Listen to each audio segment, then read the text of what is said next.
On.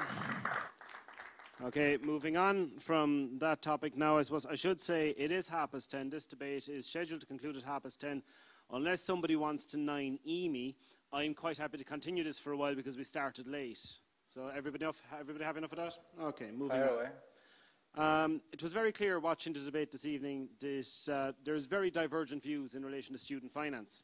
Now, I don't want to get back into student finance, but ultimately if a decision is taken and there's going to be fallout from that decision, you're going to have disappointed CEOs, or MOs, sorry, you may have MOs who wish to disaffiliate or who question their reason for staying within USI on the basis of the policy stances taken. How can you heal wounds and heal sores that have been caused by this policy stance that will be taken? We'll start with Kieran. Sure. Well, I think that everyone in this room is big enough to be able to cast their egos aside in that regard. We all hold our own personal positions. They're not necessarily the positions of our members, as I've learned through the survey conducted of our students.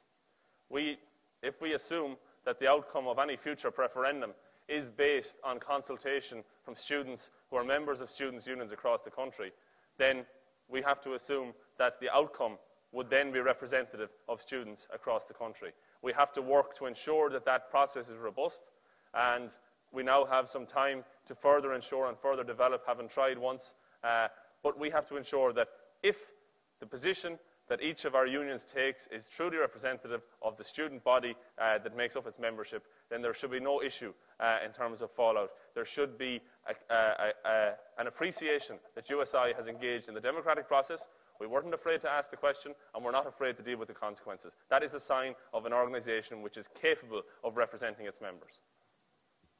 Okay, John, same point. Yeah, to be honest, I think it's naive to assume that there won't be dissatisfaction. You saw the passion in this room tonight and how truly, people believe in their own views and funding. So to say that there won't be dissatisfaction and it'll all fizzle away, I think is naive.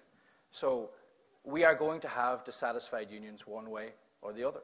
What we have to do as an organisation is promote what USI does in its entirety, not just its funding issue. I plan to completely revamp the website next year so that we do have a consistent communication strategy. I plan to introduce commercial services for students so they can log on and get real, tangible online discounts for their members. We need to promote the results that we actually do have. I don't buy this thing that USI is terrible this year and it's terrible that year because they just don't get the fees issue right. USI do immensely good things in equality and welfare and education that nobody ever talks about because nobody's ever told. So if we have to fight, for example, disaffiliation referendum on account of this, and it may well be possible, let's be honest here, we need to actually get and engage with our students and show them what we actually do and give them tangible benefits, not just in the funding issue, which is important, but in everything else. And that's how we win this. And that's my answer to that.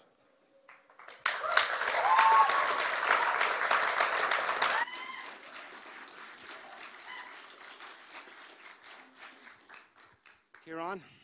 Yeah, well, I suppose tonight's discussion showed that education funding is one of the core reasons why we exist as an organisation.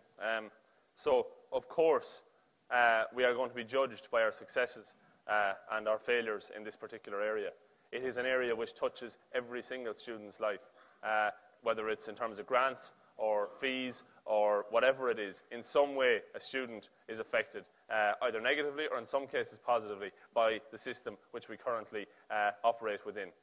So when USI fails to deliver on its mandates in terms of stopping the increase in the reg fee, in terms of getting rid of all barriers to education, well then it is a failure for the organisation, and it is an opportunity for the naysayers to come out and criticise the organisation in all of its elements. And because USI spends its life firefighting against these naysayers and firefighting on these core issues, we never get to highlight any of the great work which is happening every day. Instead, we're constantly in a race to get everything done by the deadline. Instead, we end up in a situation where we never put our best foot forward, or seldom at least, because we're so caught up in the moment of trying to defend every little action that we're doing, because we don't get our core reason to be right. We fail on it time after time after time.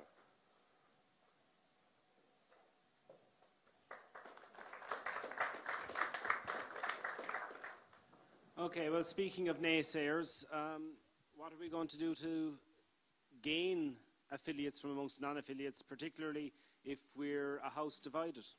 We'll start with John. Yeah.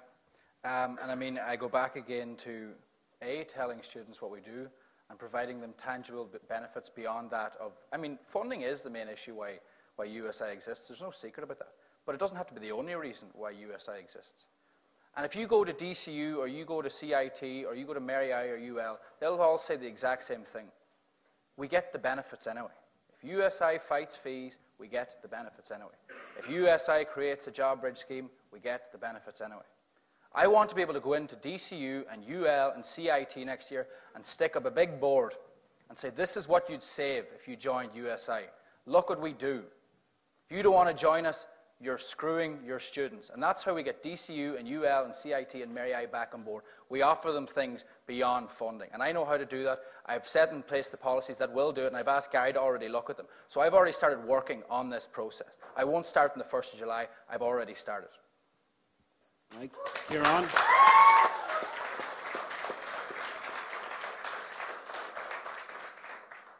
Sure. I've been director of a trading company within DIT, which runs 5 shops across the institute, offers direct services to students, and in many ways, and for many students, until something goes wrong for them during their time in DIT, it's perhaps the only way in which they interact with the union. Yes, it does help to advertise our services, and yes, they know that it's the SU shop. But it's not the be-all and end-all, and I have paid fair homage to commercial services and how we can develop them and how we need to ensure that, yes, we have tangible benefits for our members. But I don't want a situation where we have to go down to CIT and justify our existence and why they should be members. They should be coming to us because they believe that they can benefit from being our members. Right now, we are not convincing enough. We're struggling to hold our current membership, and that's no secret. We know that major students' unions are considering their position within USI. That is not, that's not something that USI should have to battle with if it was doing its job correctly and satisfactorily. We need to ensure that every single union, nobody's going to come along, nobody's going to leave National Council or National Congress 100% happy with the outcomes of debates. But they need to feel that they were heard. They need to feel that whatever the outcome of that debate, it will be acted upon and that there will be real results delivered.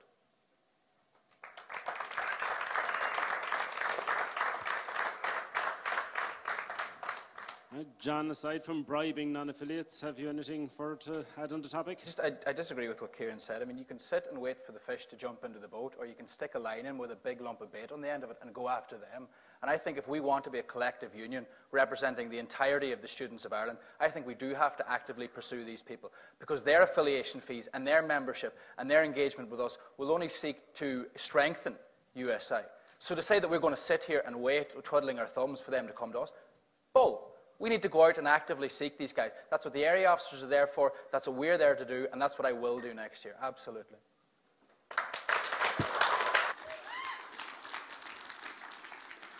So, Kieran, you want to operate a "don't call us, we'll call you" policy? Far from suggesting that we would sit and wait, I'm simply suggesting that we shouldn't go fishing until we fix the boat. We need to have a vessel.